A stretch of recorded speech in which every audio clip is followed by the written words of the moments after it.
Hey guys, welcome back. So CIG released a brand new episode of Inside Star Citizen, and although we already knew that Siege of Orison was moving to Alpha 4.10 alongside instancing, this episode answered the much bigger question: what's actually left in Alpha 4.9?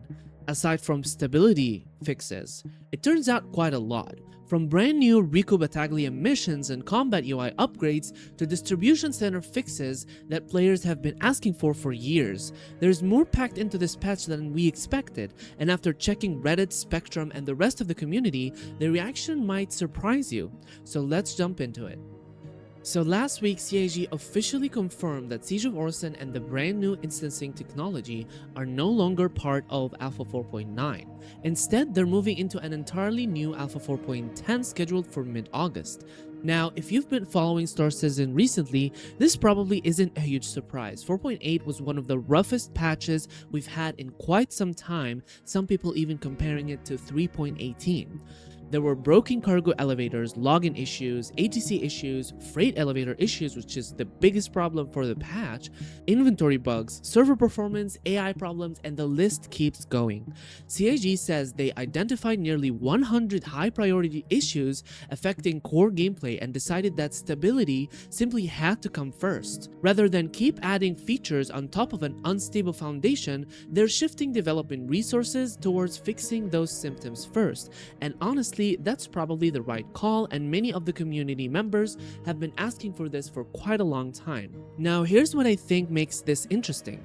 Normally, when Star Citizen delays something, everything gets delayed, but this time, CIG is trying something different.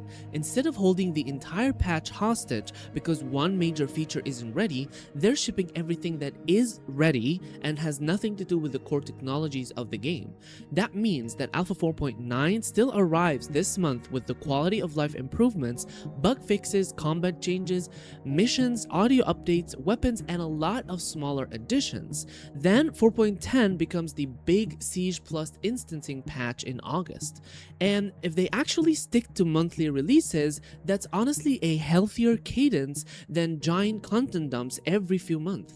Now let's talk about Reddit, because this is where things gets interesting. For probably the first time in months, the overall discussion isn't just people screaming at CIG, instead it's cautiously optimistic. One of the highest rated comments basically says, delay it, stabilize the game first, and everything will work out. Another says they'd rather wait 4 weeks and actually have Siege working than receive another broken patch where you can't even participate with the event. Players have been asking CIG to prioritize stability over flashy features for years.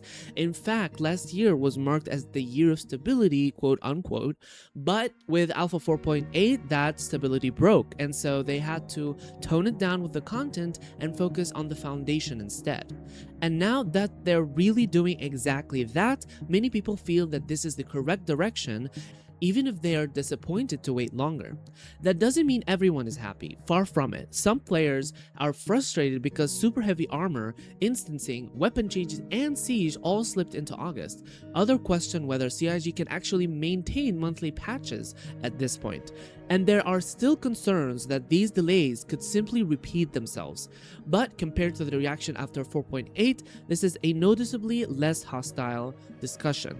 Moving on with one of the coolest additions in 4.9 is the return of Rico Battaglia. Well, kind of. She's not fully back in yet. Instead, CIG is introducing a series of repeatable missions that begin building your reputation before her complete mission chain that will arrive in Alpha 4.10. These include the following: prospecting missions, mining contracts, investigating attack across the frontier, boarding hijacked ships, recovering stolen cargo, salvage wrecks, and uncovering the mysterious Moraine organization attacking industrial vessels. It's essentially a narrative setup leading into the larger story next month. I actually like this approach. Instead of dumping an entire storyline all at once, they're letting players slowly become invested beforehand.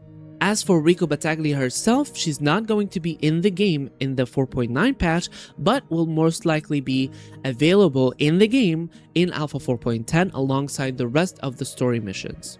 Combat also gets one of the most requested UI upgrades. New hit indicators now make it much clearer whether you're damaging shields, armor, hull, or internal ship components. It's a surprising small change, but in space combat, clarity matters, especially during PvP. If you've ever wondered why your target wasn't exploding, this should help explain exactly what's happening. And I really think that this is an underrated feature, because with clarity, you're going to understand whether you're even doing damage or not to the other ship, whether the weapons are actually doing damage, and to what part of the ship that it's doing damage to. So it's gonna massively affect the combat experience in the game, and I feel like it's a good direction to take. One feature that's flying under the radar also is the return of improved ship flyby audio. Ships passing overhead now sound significantly better with improved positional audio and new sound assets. Not every ship receives the update immediately, but just like engineering, components, and resource systems, more ships will receive the upgrade over time. These kind of immersion improvements often go unnoticed until you experience them. Moving on with distribution centers are actually getting fixed. This may actually be one of the biggest quality of life improvements in this patch. The distribution centers have been rebuilt on planets and moons using improved physics and system updates. Why does this matter? Because missions there have been notoriously buggy.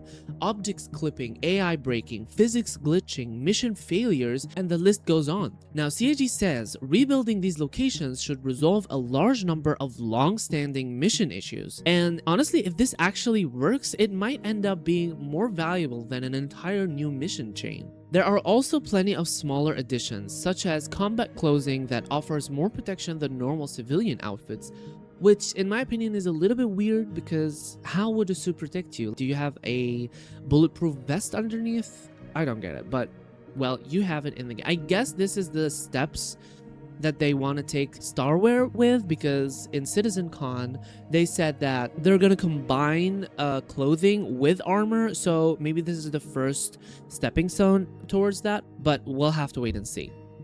They also improved behavior for juvenile and adult Valakars. They added new hairstyles, a brand new Bearing CQ-7 bullpup rifle, improved ordnance cargo containers for missiles and bombs, and yes, apparently new couches, because apparently furniture is now a headline-worthy feature. But anyways, even after the Inside Star Citizen episode, PTU development hasn't slowed down. This week, CIG continued pushing new 4.9 PTU builds while simultaneously testing separate 4.10 instancing and Siege of Orison builds internally. The current focus remains bug fixing, stability, and polishing before 4.9 reaches live, while Evocati continue testing the instance technology plan for August. That's probably the biggest sign that CIG is serious about separating feature development from stability work. Also, this is a good sign that they're actually utilizing the PTU and the test environments correctly, because I've been saying for so long, you have a massively important tool, which is the PTU. This is the environment where you can test everything, and specifically I would like them to test ships before they released to avoid another ironclad situation. So at least they're using it to test out the features coming in 4.10, which is a good sign that they're utilizing the PTU correctly this time. Now overall, I actually think CIG made the correct decision. Let me know in the comments below if you disagree with this. But would I have loved to play the new Siege of Orison next week? Absolutely. But after everything players experienced with Alpha 4.8, forcing another massive feature into an already unstable game would have been a disaster. If Alpha 4.9 launches with meaningful stability improvement, which we have yet to see, we're still waiting to see if they're actually able to fix this or not, and 4.10 delivers a polished Siege of Orison, then delaying it by a month will probably be remembered as the smarter move to have taken there. The real question is, can CIG really rebuild player trust by delivering stable monthly patches? Because that's what the community seems to be waiting for. So what do you guys think? Would you rather have content sooner or wait longer for something that actually works? Let me know down in the comments. If you enjoyed this video and want to see more deep dives, news, gameplay, and other Star Citizen videos, make sure to leave a like and subscribe. It helps me out a lot. And thank you guys so much again for watching. With that said, I'll see you guys in the verse.